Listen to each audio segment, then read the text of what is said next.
Welcome to all of you in the second video of lesson 7. Today we shall read about the characteristics of living things. The first point is several living things move.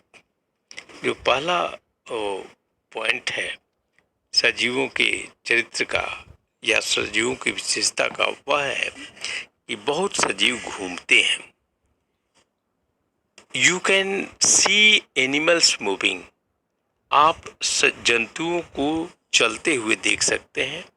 They move around in search of food or shelter or to escape from enemies. वे यहाँ वहाँ भोजन या आवास की खोज में या दुश्मनों से बचने के लिए चलते हैं.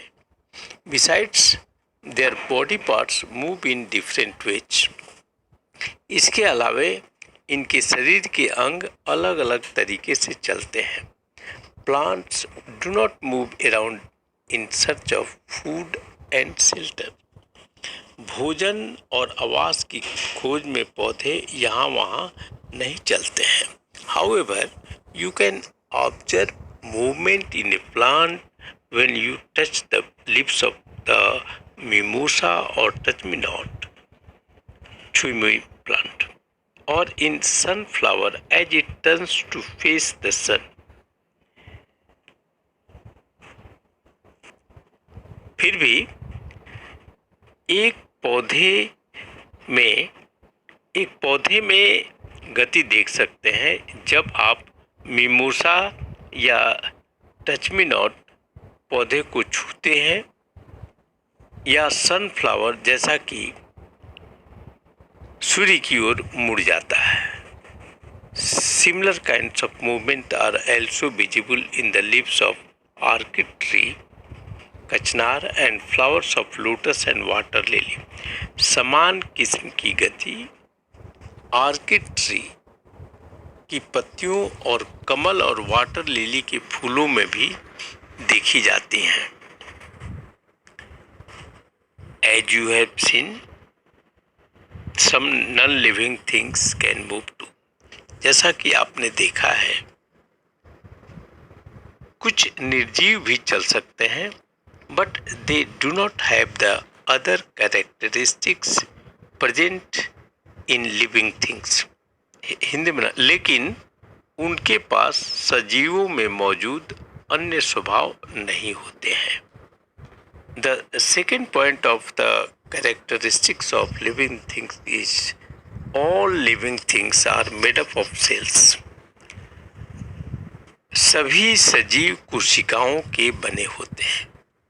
Your school building is made up of bricks arranged in layers.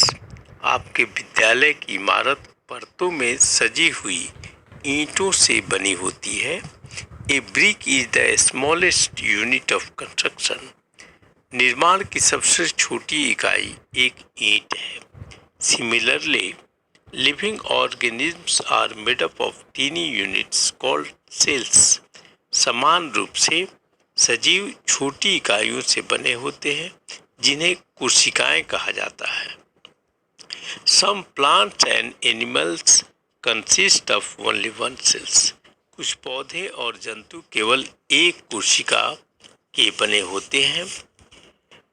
All bacteria, yeast, a fungus and some plants living in water are one-celled, unicellular.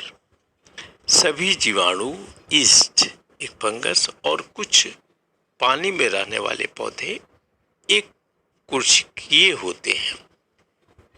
Amoeba, paramecium and many other animals are also made up of only a single cell.